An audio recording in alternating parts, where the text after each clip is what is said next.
వాడు కళింగకి పక్క రోడ్లోనే ఉంది అని చెప్పాడు, కానీ ఎవరూ కనిపించడం లేదే. అయినా ఇంత బహిరంగంగా ఎలా ఉంటుందది? ఏమో. ఒకవేళ ఈ కార్లలో ఏమైనా దాక్కుందేమో. అవునమ్మమ్మగారు, వెతుకుదాం పదండి. పద. మీరు ఎట్టెళ్ళండి, నేను ఇటు వెళ్తాను.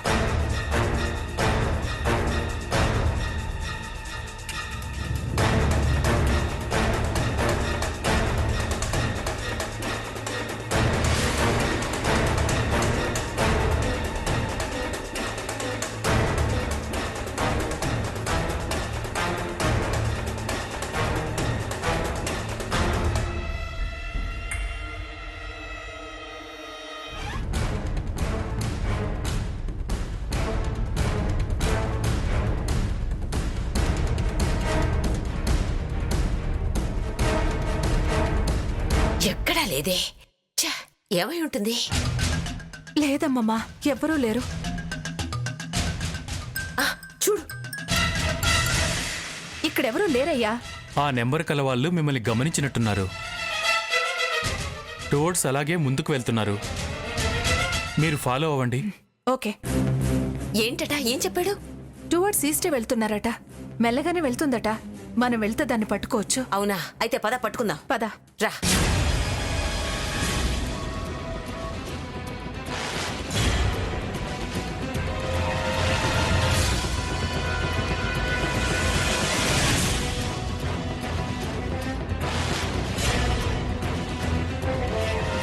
ఏ రోడ్డు? ఈస్ట్ రోడే కదా. ఎస్, అటే వెళ్తున్నారు. మేం బయలుదేరాము. మా నంబర్ కూడా చూసి చెప్తావా? ఓకే ఓకే, నేను లైన్లో ఉండి చూస్తూ ఉంటాను మేడం. ఓకే. ఛ, ఎటు? ఈస్ట్ రోడే. ఈస్టేనా? రా.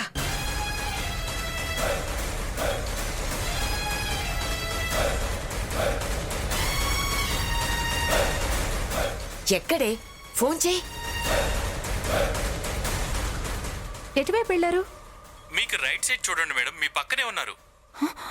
ఈ రూటా? అలాగా, నేను లైన్లోనే ఉంటాను, చెప్తూ ఉండు.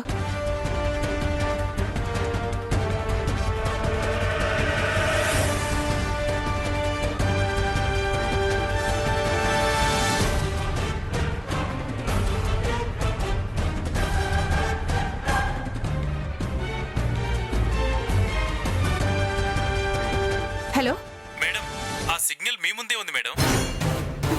మా ముందా? అవును మేడం. మన ముందే ఉందంట.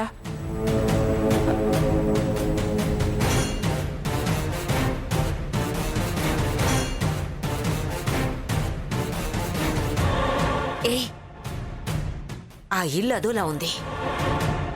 బహుశా ఆ ఇంట్లోనే ఉండుంటుంది. అవునమ్మగారు, పదండి చూద్దాం. పద. నీ బతుకు ఈ బురద వరకే పరిమితం. పోల్చి మాట్లాడితే పుచ్చ పగులుతుంది. ఆ సరదా తొందరలోనే తీరుస్తానులేవే.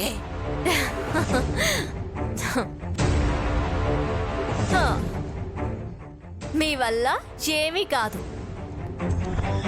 మీరు ఈ సీత నీడని కూడా టచ్ చేయలేరు. చెయ్యాలని చూస్తే మాడి మస్ అయిపోతారు. Be careful. వెళ్ళండి, వెళ్ళి ఫెనాయిల్ పెట్టి శుభ్రంగా కడుక్కోండి. వెళ్ళండి. పదవే.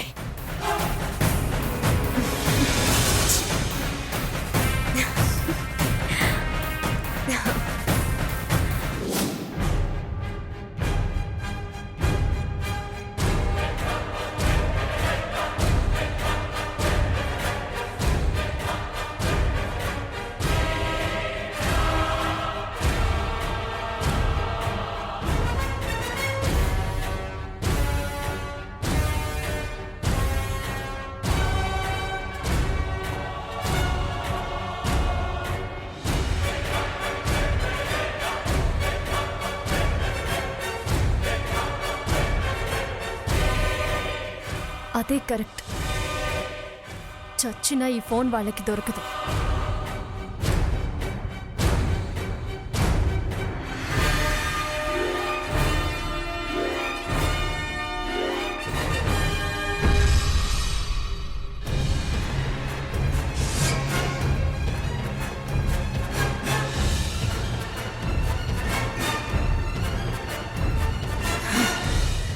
పీడ విరగడైపోయింది.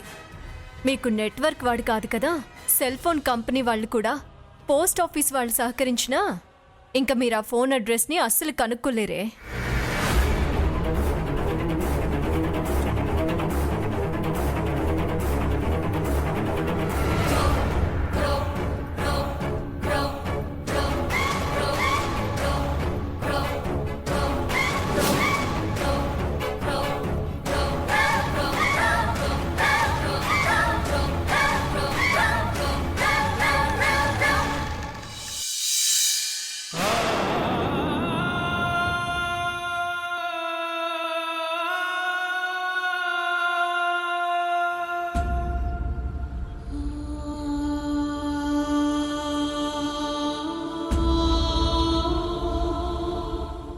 ఎప్పుడు నీకు నీ తెలుపనిది, ఇకపై ఎవరికీ తెలియనిది, మనసే మోయగలదా జీవితాంతం. వెతికి తీరమే రానంది, బతికి దారినే మూసింది, తగిలే నిన్నలేనా నాకు సొంతం. సమయం చేదుగా నవ్వింది, హృదయం బాధగా చూసింది, నిజమే నీడగా మారింది. ఎప్పుడు నీకు నే తెలుపనిది, ఇకపై ఎవరికీ తెలియనిది, మనసే మోయగలదా జీవితాంతం. ఏదైనా పోగొట్టుకున్నాకే దాని విలువ తెలిసి వస్తుంది అన్నట్టు అప్పుడు నిన్ను తేలిగ్గా చూశాను. ఇప్పుడు నీ తోడు లేక తల్లడిల్లిపోతున్నాను. ఒక్కటి మాత్రం నిజం, నాకప్పుడు ఇప్పుడు నువ్వంటే ప్రేమే స్వర్ణ.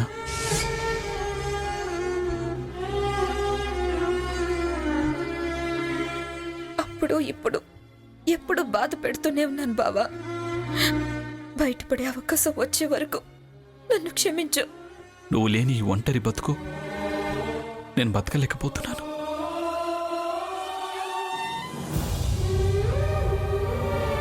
ఈ బాధ భరించలేకపోతున్నాను స్వర్ణ. గ్రాని పెళ్ళంటోంది, నాకిష్టం లేదు. కానీ బాబుకి ఒక ఆయా అవసరం. ఆ స్థానమే హంసకిచ్చేది.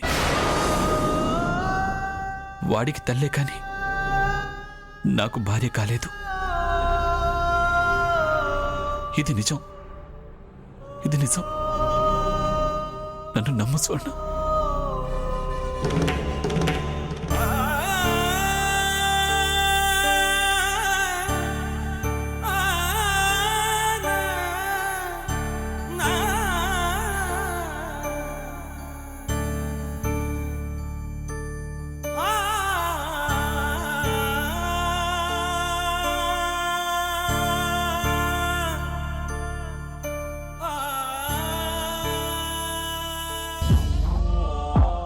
పిఠాపురం మంగమ్మ గారి ద్వితీయ మనవడు చిరంజీవి సాకేత్ వర్మకు మీర్జాపురం హంసనందిని ఇచ్చి వివాహము జరిపించుటకు సుముహూర్తము నిశ్చయించడం అయినది.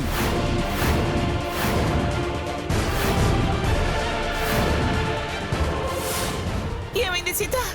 ఎందుకు అక్కడికి వెళ్ళావు? నా మాట వినకపోతే పైనుంచి దూకేస్తాను.